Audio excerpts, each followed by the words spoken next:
Առաջարկություն եմ, որ փախստական եւ ապաստանի մասին հայաստանյան օրենքում փոփոխությունների կատարելու մասին հայաստանյան օրենքի նախագծի առաջին հոդվածում հետեւյալ սահմանումը տալ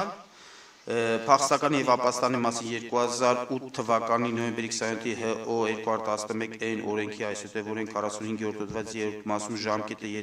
երկարաձգման հիմքեր բառերից հետո լրացնել հետեւյալ բովանդակությամբ Ստորակետ բացառությամբ սույն օրենքի 47 հոդվածի 2 կետ առաջին մասում նախատեսված անձանց վերաբերյալ վարույթների բառերը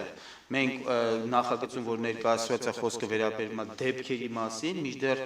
մեր առաջարկությունը այն է որ նույն հոդվածում որտեղ փոփոխություն է գնում խոսքը վերաբերում է անձանց վարույթների մասին եւ հաջորդիվ նաեւ հոդվածում 47-րդ հոդվածում որտեղ լրացում է կատարվում եւս խոսքը վերաբերվում է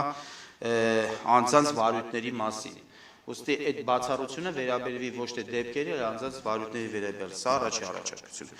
Մյուսը նույն օրենքում առաջարկում ենք օրենքի 47 հոդվածը լրացնել հետևյալ նոր 2.1 առաջին մասով։ Ամբողջությամբ առաջարկում ենք նոր խմբագրություն։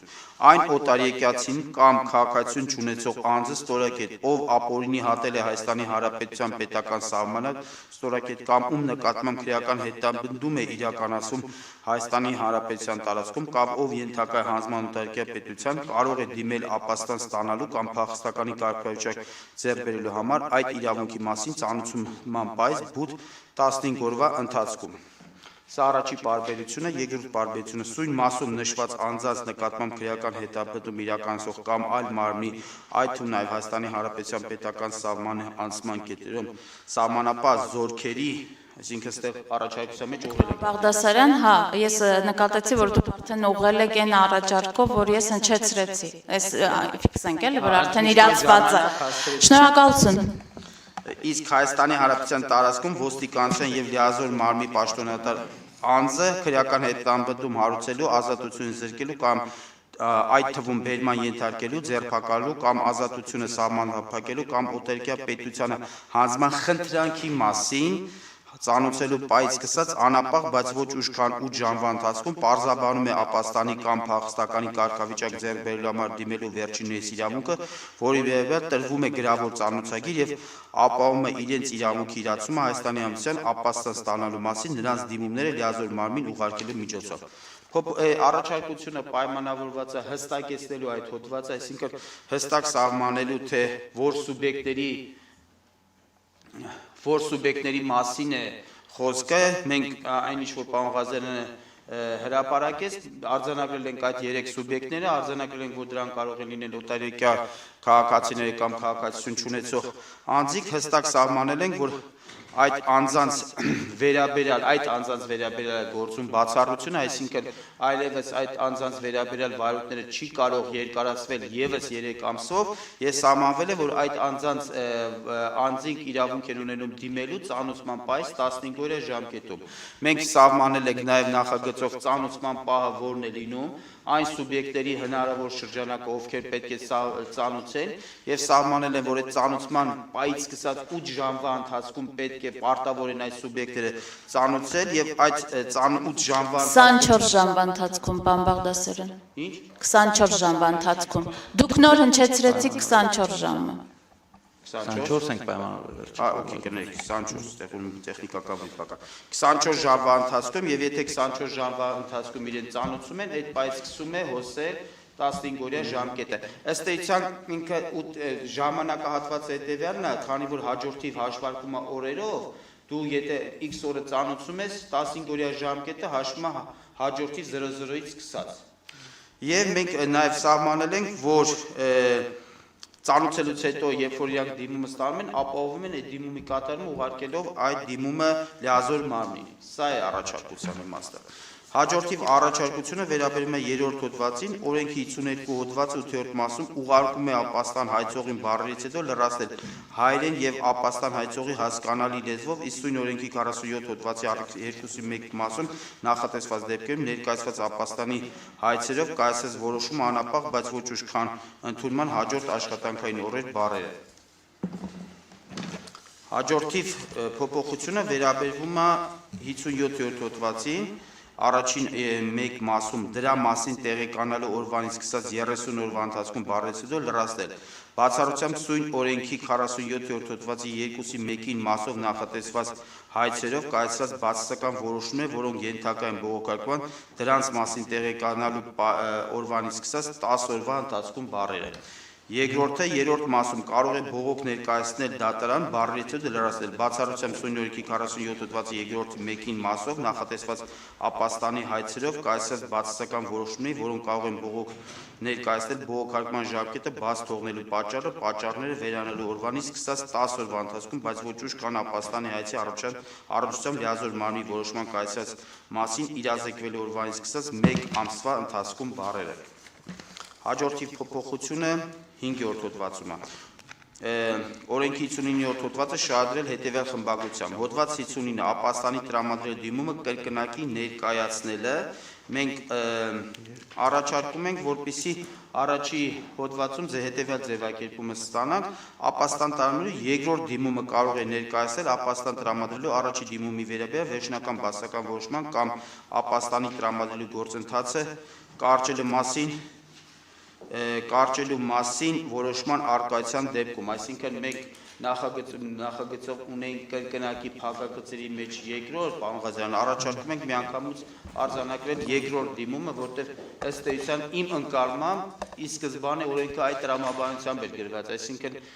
երկրորդ դիմումը մասին էր խոսքը, ոչ թե երրորդ, չորրորդ, 5-րդ, 6-րդ եւ ինչպես մենք քննարկեցինք նաև աշխատանքային կարգով, այս ձևակերպումը չի բացառում նոր Երևան եկած հիմքով, որ անձը կարող է ներկայացնել ևս դիմում, սակայն դա պետք է լինի ոչ թե երկրորդ, այլ նոր դիմում, ընդ որում պետք է նոր Երևան եկած հանգամանքը ինքը այդ նոր դիմումով հիմնավորի, որ այդ հանգամանքը հայտնի չի եղել իրեն ոչ առաջի, ոչ երկրորդ դիմում ներկայացնել, եւ ողջամիտորեն հայտնի չէր կարող լինել, այդ ձևակերպումները կան այլ հոդվածներում, հետեւաբար քննարկման ժամանակ եկանք համաձայնության, որ այս հոդվածում այդ ինստիտուտը ներառել պետք չի, սակայն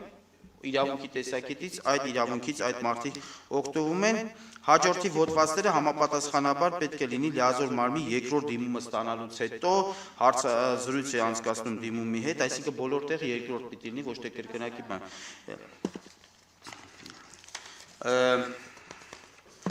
Եվ վերջի փոփոխությունը մենք առաջարկում ենք սահմանել սույն օրենքի ուժի մեջ է մտնում պաշտոնական հրապարակման օրվան հաջորդող 90-րդ օրը,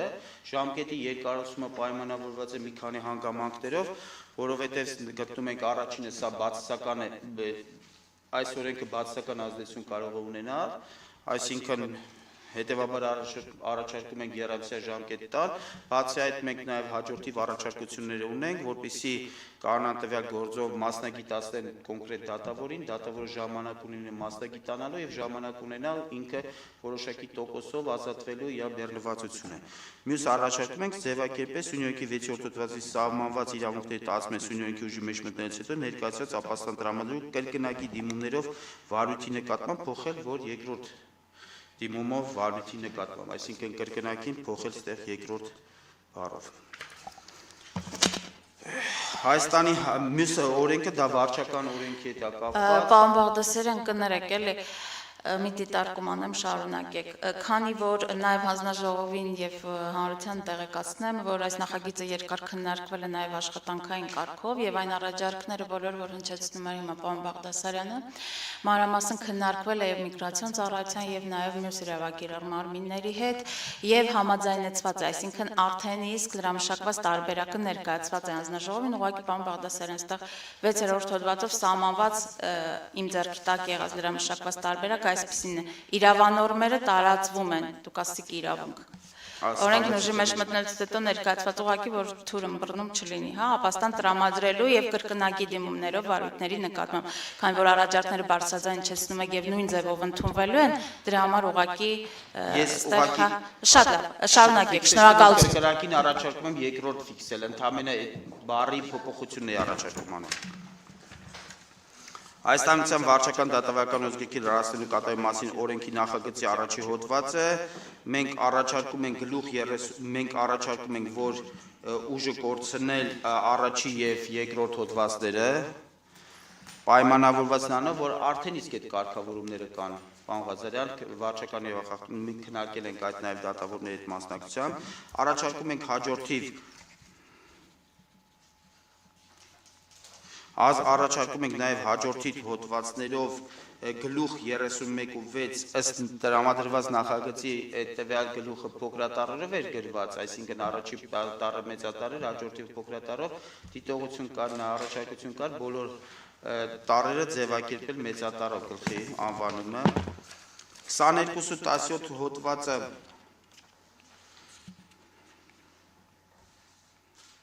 ազատությունը հետևյալ ձևակերպումն ենք առաջարկում տանք, այնտեղ բազմաթիվ բառեր փոփոխվում է, ամբողջությամբ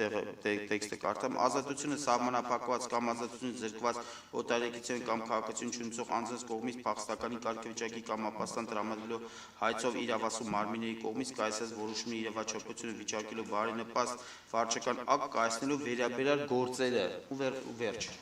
Հայաստանի Հանրապետության վարչական դատարան համապատասխանաբար հոդվածի մեջ փոփոխենք կատարենք Հայաստանի Հանրապետության վարչական դատարանը կարող է դիմել այն օտարերկրացին կամ քաղաքացիություն չունեցող անձը, ով ապօրինի հատել է Հայաստանի Հանրապետության պետական սահմանը կամ ում նկատմամբ քրեական հետապնդում է իրականացում Հայաստանի Հանրապետության տարածքում կամ ով ենթակա է հանձնման օտարերկրյա պետությանը, ապաստանի հայցի կամ փախստականի կարգավիճակի ճանաչման վերաբերյալ փախստականների եւ ապաստանի մասին օրենքով սահմանված լիազոր մարմնի կայացած անբարենպաստ վարչական ակտը վիճարկելու կամ բարենպաստ վարչական ակտ կայացնելու պահանջով։ Փոփոխությունները պայմանավորված են, որ մենք համապատասխան փոփոխություն ենք արել փախստականի մասին օրենքում։ Ես 222 պրիմ 10.18 հոդվածում եւս առաջարկում ենք հետեւյալ ձևակերպումը վարչական դատարան դիմել է գործերի քննության ժամկետները սույն օրենսգրքի 222.17 հոդվածի առաջին մասում նշված գործերը վարչական դատարան հայցեդիմում կարող է ներկայացել փախստականի եւ ապստանի մասին օրենքով սահմանված լիազոր մարմնի կայացած անբարենպաստ վարչական ակտի մասին իրազեկելու օրվանից սկսած 15 օրվա ընթացքում։ Այստեղ ժամկետի հետ կապված է նաեւ կոնկրետ տերմինաբանություն ենք հստակեցրել համապատասխանեցնելով արդեն գործող օրենքի պահանջներին պատասխան, այսինքն վարչական, այդտեղ կար տարբերություն վարչական եւ փախստականի մասին օրենքի հետ կապված կան որոշակի հակասություններ տերմինաբանություն, բայց համապատասխանեցնել ենք վարչական բարույթի վարչական դատավարությանը։ Պատասխանողը հայցադիմումի պատասխան կարող է ներկայացել հայցադիմումը վարույթ ընդունելու մասին վարչական դատարանի որոշում ստանալուց հետո 10 օրյա ժամկետում։ Վարչական դատարանը հայցադիմի վարույթ ընդունելու մասին որոշումը կայացնելու օրվանից 1 ամսյա ժամկետում սույն օրենսգրքով սահմանված կարգով պարտադիր է քննել եւ կայացնել ու հրապարակել գործընկերության լուծող դատական ակտը եւ 222 հոդվածի 19 վերաքննիչ եւ վճռաբեկ բողոքների ժամկետների մասին են առաջարկում փոփոխություններ կատարել սույն օրենսգրքի 222.18 հոդվածի 3-րդ մասում նշված գործով վարչական դատարանի գործընկերության լուծող դատական ակտն օրինական ուժի մեջ է մտնում հրապարակման պայս 15 օրի հետո եւ նույն ժամկետում կարող է բողոքարկվել վերաքննիչ դատարան, այսինքն փոխում ենք ընդդեղի ժամկետները, վերաքննիչ բողոքի պատասխան կարող է ներկայացնել վերաքննիչ բողոքը վարույթ ընդունելու մասին վերաքննիչ դատարանի որոշում ստանալուց հետո միջև գործի դատաքննությունը Տեղել է ժամկետների փոփոխություն արժում, վերաքննիչ դատարան բողոքը քննում է եւ համապատասխան որոշում է կայացնում ու հրապարակում է վերաքննիչ բողոքը վարույթ ընդունելու մասին որոշումը կայացնելու պայս 1 ամսյա ժամկետ ենք առաջարկում։ Վերաքննիչ դատարանի կայացած դատական ակտը օրինական ուժի մեջ է մտնում հրապարակման պայից, այսինքն մենք ունենք նախկինում նման ռեժիմ, մենք առաջարկում ենք, որ այս ռեժիմը նաեւ սույն գործերով կիրառվի, որ մենք հասցնենք միջազգային պայմանագրով եւ ներքրեական դատավարությամբ սահմանված ժամկետներում այս գործը ավարտենք եւ այս պայից սկսած պարոն Ղազարյան արդեն դատախազությունը կարող է ձեռնամուխ խլնել արժեշտ գործողությունների կատարումը միջև վարույթ ընդունելու հարցը վճռաբեկ դատարանի կողմից լուծվի եւ այդ դատական ակտի դեմ վճռաբեկ բողոք կարող է բերվել այդ ակտի օրինական ուժի մեջ մտնելուց հետո 15 օրյա ժամկետում վճռաբեկ դատարանը սույն գործով վարույթ ընդունելու որոշում կայացնում է 15 օրյա ժամկետում եւ նույն ժամկետում կարող է կասեցնել վերաքննիչ դատարանի որոշման կատարումը, այսինքն որոշում ընդունում վարույթ ընդունելու վճռաբեկ դատարանը եւ վարույթ ընդունելով լիազորություն ենք վերապահում վճռաբեկ դատարանին կասեցնելու վերաքննիչ դատարանի որոշումը այն է չհանձնել տվյալ անձին միջև վերջնական որոշումը կայացնելը ոչ թե չհանձնել, այլ որոշումը ուժի մեջ մտնելն է կայացնում։ Վճռաբեկ դատանը բողոք է քննում եւ համասան որոշում է կայացնում հրապարակում վճռաբեկ բողոքը վարույթ ընդունելու մասին որոշումը կայացնելու պայս 10 օրյա ժամկետում։ Իրենք այս առաջարկությունը ներկայացնում են, բայց առաջարկում ենք այս դրական եզրակացություն ստանալու առաջին թերթումից ընդունելուց հետո քննարկել այս ժամկետները ԲԴԽ-ին, եթե ԲԴԽ-ն ասում է, որ այս ժամկետում վճռաբեկ դատանը 10 օրյա ժամկետում հնարավոր է ծանոթանա գործի նյութերին նախագիծ կազմի որոշման քննարկի ու 10 օրյա ժամկետում որոշում կայացնի, օրենսդիր մարմինը խնդիր չունի, բայց եթե ԲԴԽ-ը մեզ ազդակտա, որ 10 օրյա ժամկետում չի կարող որոշումը կայացնել, ուղղակի ծավալը այդ պահին արդեն անգամ է մեծանում գործի, հարգելի գործընկերներ, որ պետք է մանրամասը ծանոթանա եւ վճռաբեկ դատարանը կայացնում է նախադեպային հիմնական որոշումներ, այսինքն ինքը ապահովում է օրենքի միատեսակ կիրառությունը եւ իրավունքի զարգացումն ապահովում։ Դա ստեղծագործական աշխատանք է, ոչ թե ավտոմատ ասել այո կամ ոչ ինչ որ իրավական բարձրացած հարցի եւ պահանջում է բացին այդ գործի նյութերի ծանոթանալը, երբեմն պետք է գրականություն ծանոթանա, միջազգային փաստաթղթերին ծանոթանալ, այս ոլորտում միջազգային փաստաթղթերը բավականին բարդ է, պարոն Ղազարյան, եւ ոչ բոլորի համար է իրավաբանների համար ընկալելի է եւ պահանջում են մասնագետների կողմից քննարկում, հետեւաբար այս 10 օրյա ժամկետը այս պահին ֆիքսում ենք, բայց պայմանով, որ քննարկենք, որտեղ սա եղել է նախաձեռնողի առաջարկությունը։ Մենք հաջորդիվ քննարկել ենք, որ փոփոխենք նաև արդեն ասացի այս օրենքի նույնպես երամսյա ժամկետից հետո ուժի մեջ մտնելու ձևակերպենք հետևյալը սույն օրենք ուժի մեջ է մտնում պաշտոնական հրապարակման օրվան հաջորդ 90-րդ օրը այսինքն մենք հոդված 2-1 ասում ենք հանեք անցումային եւ բան դրույթները քանի որ նորմատիվ իրավական ակտերում չի նախատեսված վերնագրեր չեն նախատեսած եւ հաջորդի հոդվածը որը վերաբերվում է նաեւ կիրառմանը ասում ենք եւս ուժը կորցածան է ձևակերպել մենակ այս նախադասությունը սույն օրենք ուժի մեջ է մտնում պաշտոնական հրապարակման օրվան հաջորդող 90 օրը վերջակետ դրանով օրենքի նախագիծը ավարտել մենք նաեւ այս հարցը քննարկել ենք դատական իշխանության ԲԴԽ-ի անդամների հետ եւ այդ քննարկման արդյունքում մենք առաջարկում ենք նաեւ փաթեթի մեջ մտցնել եւս մեկ օրենք Հայաստանի Հանրապետության դատական օրենքի սահմանական օրենքում լրացում կատարելու մասին եւ սահմանենք ուղղակի ինձ թվում է օրենքը գրելիս բաց են թողել այս հատվածը Պարոն Բաղդասարյան դուք նկատի ունեք որ կարգավորումներ պետք է կատարվեն նաեւ համապատասխանաբար դատական օրենսգիր սահմանադրական օրենքում բայց քանի որ մենք հիմա այս բանը պիտի ես կարծում եմ դուք առաջարկում եք առաջին երկրորդ ընթերցման առաջարկում ենք առաջին թերթման մենք չունենք լրամշակված տարբերակ ընդհանրապես տարբերակ ես չունեմ պարոն Բաղդասարյան հանձնաժողովը չի ստացել Եթե տեխնիկապես փորձագետները հավաստում են, որ առաջից երկրորդ ընթերցում նրան առաջարկությունը կարելի է անել, Հա, իհարկե կարելի է անել։ Մենք հիմա ֆիքսեցինք, որ կքննարկենք նաև այնտեղ փոփոխությունների, կարգավորումները համապատասխանեցնելու այս օրենքին, եւ առաջին երկրորդ ընթերցման ընթացքում ուղղակի ֆիզիկապես հնարավոր չի, որովհետեւ ես ձեռքիս տակ ինքս չունեմ որևէ տարբերակ դատական օրենսգրքի վերաբերյալ եւ հանձնաժողովը նույնպես չունի։